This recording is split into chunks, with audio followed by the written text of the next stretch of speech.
Assalamualaikum warahmatullahi wabarakatuh. Nama saya Rizky dengan NIM 5042300073 dari kelas 3C Prodi Manajemen Keuangan Syariah. Baiklah, video ini saya buat untuk memenuhi tugas ujian tengah semester mata kuliah Manajemen Pemasaran Syariah. Di sini saya akan menjelaskan mengenai analisis strategi bisnis Starbucks di Australia dan juga analisis pengaruh kebijakan perdagangan terhadap strategi pemasaran pada suatu perusahaan. Baik, pertama kita akan bahas analisis strategi bisnis di Australia. Pada kasus ini, Australia memiliki jumlah outlet Starbucks yang relatif sedikit, yakni hanya 69 outlet saja dibandingkan dengan Indonesia yang pada tahun 2023 ini memiliki lebih dari 500 outlet Starbucks yang tersebar di seluruh Indonesia. Nah, jadi hal ini menunjukkan bahwa Starbucks menghadapi tantangan dalam mengembangkan pasar di Australia. Maka dari itu, saya bisa melakukan analisis strategi bisnis Starbucks di Australia dengan menggunakan 3 teknik analisis, yaitu analisis STP, analisis marketing mix, dan analisis SWOT. Pertama, analisis STP yang terdiri dari segmenting, targeting, dan positioning. Yang pertama yaitu segmenting. Jadi pasar kopi di Australia itu terbagi berdasarkan usia, pendapatan, preferensi atau kecenderungan masyarakat dalam memilih kopi. Kemudian yang kedua yaitu ada targeting.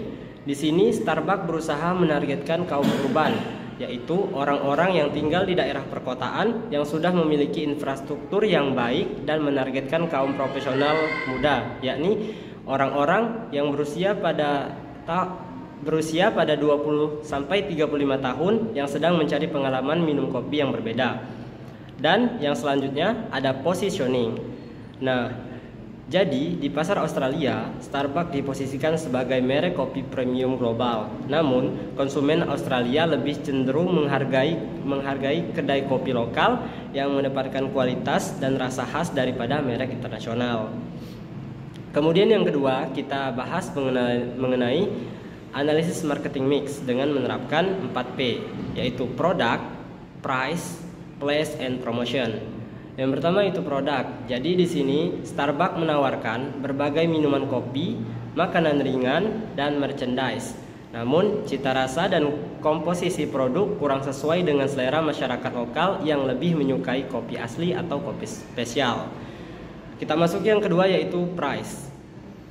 Price sendiri terkait dengan harga. Di sini Starbucks memposisikan diri sebagai segmen premium dengan harga yang lebih tinggi dibandingkan kedai kopi lokal. Maka hal ini juga menjadi salah satu tantangan Starbucks di Australia karena konsumen sering merasa harga tersebut tidak sepadan dengan kualitas yang ditawarkan. Ketiga yaitu place, yakni berkaitan dengan tempat. Starbucks berlokasi di daerah perkotaan dan tempat wisata. Namun, distribusinya yang sangat terbatas membuatnya sulit untuk menjangkau konsumen yang berada di wilayah yang lebih luas di luar daerah perkotaan. Dan yang terakhir yaitu promotion, yang keempat. Yang mana di sini Starbucks lebih mengandalkan citra merek atau brand mereka yang terkenal secara global, namun promosi lokalnya sangat terbatas sehingga mengakibatkan kurangnya keterkaitan dengan budaya kopi Australia. Dan analisis yang ketiga, kita bisa melakukan analisis menggunakan analisis SWOT, yaitu strength, weakness, opportunities, dan threats. Kita masuk yang pertama yaitu strength atau kekuatan. Kekuatan Starbucks terletak pada merek global yang terkenal dan memiliki banyak variasi produk. Dan weakness atau kelemahannya yakni harganya yang terlalu tinggi sehingga preferensi konsumen yang berbeda dan juga kurangnya diferensiasi dibandingkan dengan kedai lokal. Yang ketiga yaitu opportunities atau peluang. Jadi di sini Starbucks memiliki potensi ataupun peluang untuk mengadopsi budaya lokal dan juga memperluas kolaborasi dengan pemasok kopi lokal. Dan yang terakhir yaitu ada threats atau ancaman.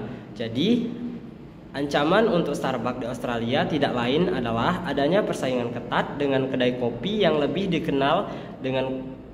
dikenal oleh masyarakat dengan kualitasnya yang tinggi. Jadi di sini bisa saya simpulkan bahwa setidaknya ada 4 faktor yang menghambat pertumbuhan Starbucks di Australia. Faktor pertama yaitu persaingan dengan kedai kopi lokal, di mana Australia memiliki budaya kopi yang kuat dan banyak konsumen lebih memilih kedai kopi yang independen dengan kualitas dan rasa kopi yang terjamin. Yang kedua, faktor kedua yaitu preferensi cita rasa lokal. Di sini, konsumen Australia memiliki selera yang berbeda dari konsumen di negara lain, sehingga produk Starbucks mungkin akan kurang cocok dengan ekspektasi mereka.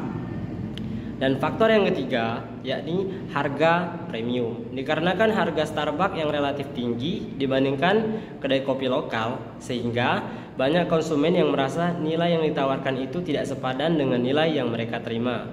Dan faktor yang terakhir atau faktor yang keempat yaitu keterbatasan lokasi, di mana lokasi yang terbatas membuat Starbucks sulit untuk menjangkau banyak konsumen. Selain analisis Starbucks, di sini saya akan membahas juga analisis pengaruh kebijakan perdagangan terhadap strategi pemasaran pada suatu perusahaan. Saat ini, kebijakan perdagangan internasional mengalami perubahan dari yang awalnya free trade atau perdagangan bebas telah berubah menjadi friendshoring, di mana negara-negara lebih memilih bekerja sama dengan negara sekutu dari perspektif geopolitik. Di Indonesia sendiri, melalui Menteri Keuangan Sri Mulyani Indriyanti yang menekankan bahwa prinsip perdagangan internasional kini lebih mengarah pada friendshoring daripada free trade, sehingga hal tersebut menimbulkan beberapa dampak kebijakan terhadap strategi pemasaran pada suatu perusahaan. Nah, dampak-dampak tersebut antara lain, yang pertama yaitu keberpihakan pada negara sekutu. Dengan beralih ke friendshoring, maka perusahaan-perusahaan yang beroperasi di Indonesia mungkin akan menghadapi preferensi yang lebih besar untuk impor dari negara-negara sekutu atau mitra strategis. Hal ini berpotensi juga mempengaruhi distribusi dan harga produk yang tergantung pada bahan baku impor. Kemudian yang kedua, dampaknya adalah perubahan terhadap strategi investasi, di mana perusahaan multinasional harus mempertimbangkan alokasi investasi yang sesuai dengan perubahan kebijakan ini. Misalnya, perusahaan mungkin perlu mencari pemasok dari negara yang memiliki hubungan diplomatik yang kuat dengan Indonesia guna meminimalisir risiko yang terjadi dalam perdagangan. Selanjutnya yang ketiga yaitu penyesuaian pasokan dan produksi. Nah, kebijakan perdagangan ini mungkin mempengaruhi rantai pasokan, di mana perusahaan perlu mencari alternatif yang lebih aman dan lebih strategis. Hal ini berarti perusahaan bisa membangun kemitraan dengan pemasok di negara-negara yang dianggap sebagai sekutu. Dan yang terakhir atau yang keempat, dampaknya adalah penekanan terhadap pasar lokal, di mana saat dalam situasi ketidakpastian perdagangan internasional, maka perusahaan akan memperkuat orientasi pada pasar lokal. Hal ini bisa membantu mengurangi pada impor dan melindungi perusahaan dari fluktuasi harga atau tarif akibat perubahan kebijakan suatu perdagangan. Dan biasanya perusahaan akan menanggapi kebijakan tersebut dengan tenang serta mengubah strategi pemasaran mereka. Misal, sebagai contoh, kasus perusahaan yang terpengaruh kebijakan friendshoring, yakni perusahaan teknologi atau otomotif, di mana perusahaan ini bergantung pada komponen impor dari negara yang tidak dianggap sebagai sekutu, mungkin menghadapi tantangan. Maka dari itu mereka perlu mengubah pemasok atau meningkatkan komponen dalam negeri untuk menghindari dampak negatif dari kebijakan friendshoring.